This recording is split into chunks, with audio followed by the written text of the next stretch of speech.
She laughed loudly at the party and said to everyone, "Let him pay the mortgage alone. He was always just my sponsor." Everyone around looked at me, expecting that I would lower my head in shame. But the next morning, I met her at the door with suitcases and signed papers in my hands. She left me with the mortgage. I left her with nothing. Subscribe, like, and leave a comment if you want more stories like this. It was an ordinary Saturday evening dinner gathering at our friends James and Karen's house. Their home was always lively. String lights softly hung from the terrace. The smell of fresh pizza and wine filled the air. Someone strummed a guitar in the corner of the living room. It felt like the whole world had gathered here to laugh, drink, and forget their troubles. I sat in an armchair with a glass in hand, trying to keep my face calm, though inside me everything was boiling. Laura and I had lived together for 10 years, and during that time I had grown used to her mood swings. But that evening was different. She radiated a kind of malicious satisfaction. I watched as she told story after story, drawing all eyes toward her. Every time she paused, the laughter was louder than the moment called for. Laura knew how to hold a crowd, and she always prided herself on it. I pretended to listen, but in reality, I was counting heartbeats. When you sit in a room full of familiar faces and realize the laughter is actually aimed at you, every breath feels heavier than the last. It all started with her toast. She lifted her glass, looked at me with a smirk and said, "Well, let's drink to freedom. I'm finally leaving for someone who knows how to live easily. And him," she pointed her finger at me, "he can keep the mortgage. That's what he was always for anyway." The room exploded with laughter. Some tried to hide their discomfort, some simply looked down. But there were also those who clearly enjoyed the spectacle of open humiliation. I noticed Jessica, the neighbor from down the street, rolling her eyes as if she herself was pained to hear it. I sat still. No words, no gestures. Laura kept laughing with the group, while I took another slow sip of wine. Inside, a storm was raging. A mix of hurt, anger, and cold determination. But outwardly, I was calm as stone. In moments like that, people expect shouting, arguments, a scene. But I denied them the performance. I looked at Laura as if I was seeing her for the very first time, and I felt the last thread holding our marriage snap. When the evening finally wound down, she made a point of announcing loudly that she would be picking up her things the next day. "Well, Tom," she said, "don't get too lonely. I hope your house papers are in order, because now it's all your problem." I only nodded.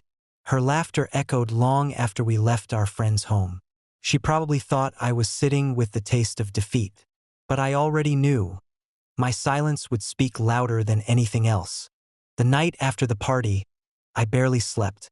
I lay on the couch staring at the ceiling, the faint glow of the street lamp cutting through the blinds, painting pale lines across the room.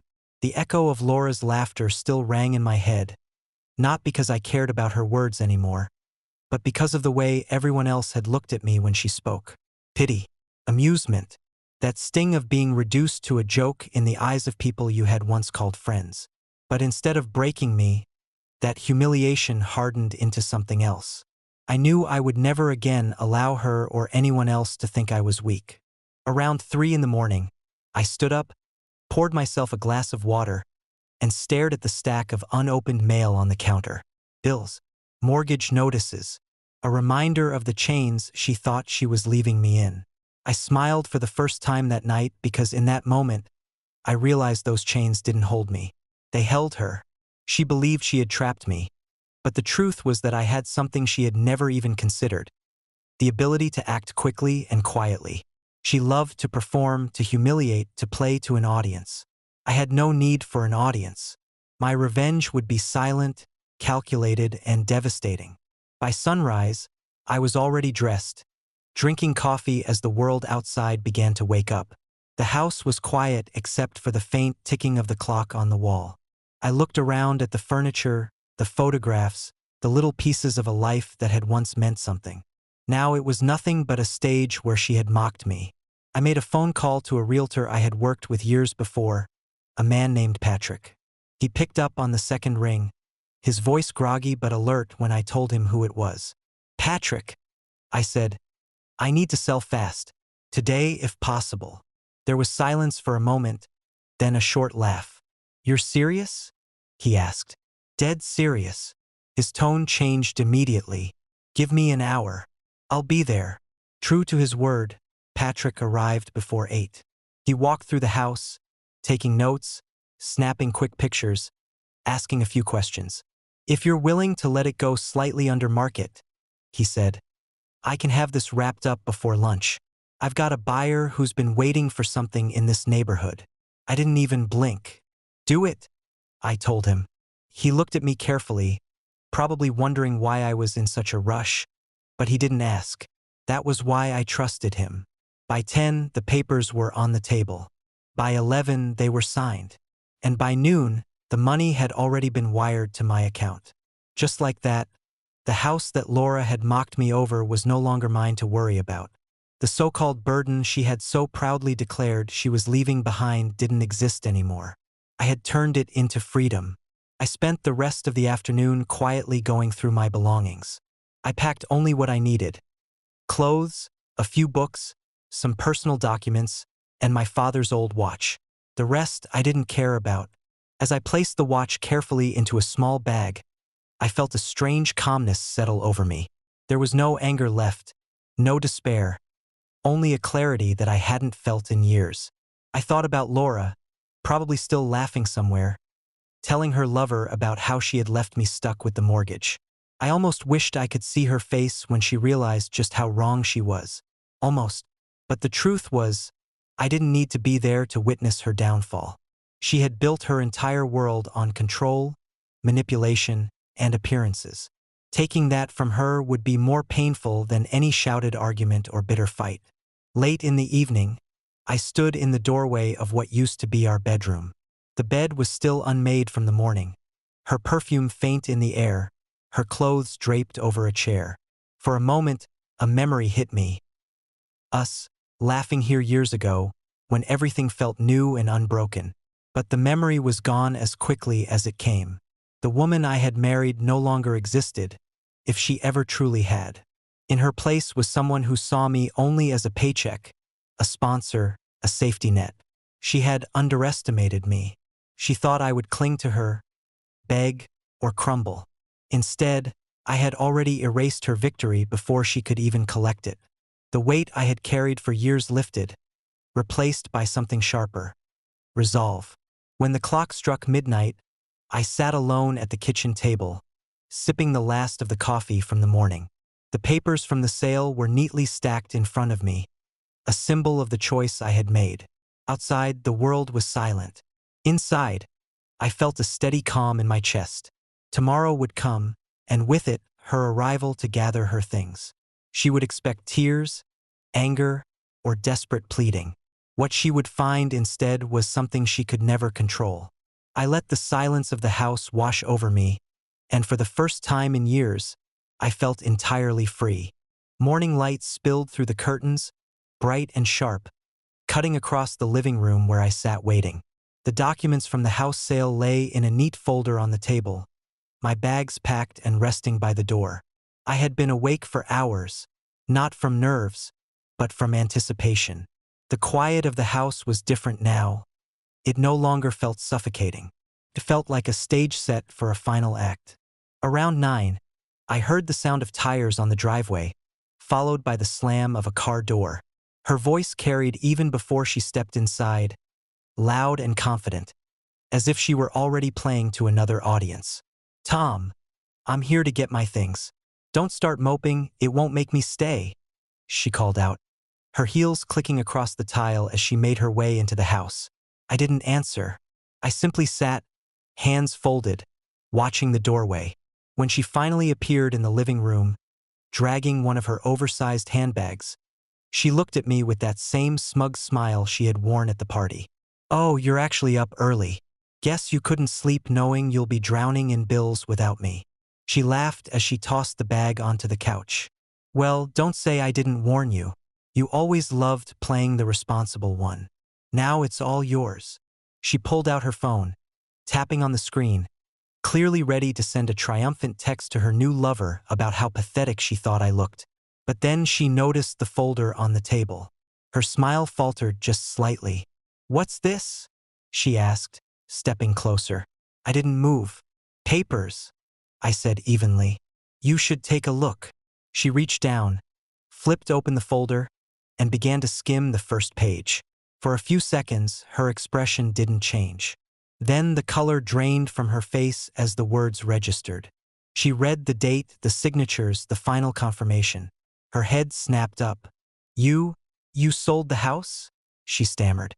Her voice had lost that playful edge, replaced by disbelief. "This is a joke, right?" I shook my head slowly. "It's done. The money is in my account. The house isn't ours anymore. Or yours. You don't have a stage to laugh on anymore." Her eyes widened, then narrowed in fury. "You can't do that without me. This is my house too." Her voice rose into a shriek, echoing off the walls. She grabbed the folder again, flipping through the pages as if she could find some mistake that would undo what had already been done. "You're lying. You're bluffing." I leaned back in the chair, calm as stone. "I'm not bluffing. You thought you left me with a burden, but you don't have the power to trap me. Not anymore." She dropped the papers onto the table, her hands trembling. For the first time in years, I saw something on her face that I had never seen directed at me. Fear. She paced the room, muttering under her breath, her arrogance crumbling with every step. "This isn't fair. You're supposed to keep the mortgage. You're supposed to struggle. That's what you deserve after everything I put up with." Her words tumbled out, but they were hollow, desperate. I stood up, slowly, letting the weight of silence press down between us. She stopped pacing and turned to face me, her eyes blazing with a mix of rage and panic. "Where am I supposed to go now? You think you can just throw me out like trash?" I didn't raise my voice. I didn't need to. "You threw yourself out when you laughed at me in front of everyone. You wanted me to suffer. Instead, you get nothing." The silence that followed was heavy, broken only by the faint tick of the clock on the wall. She looked around the room at the furniture, the photos, the little tokens of a life she no longer had any claim to. Her breathing grew shallow, uneven. Finally, she grabbed her bag and stormed toward the door. "You'll regret this, Tom.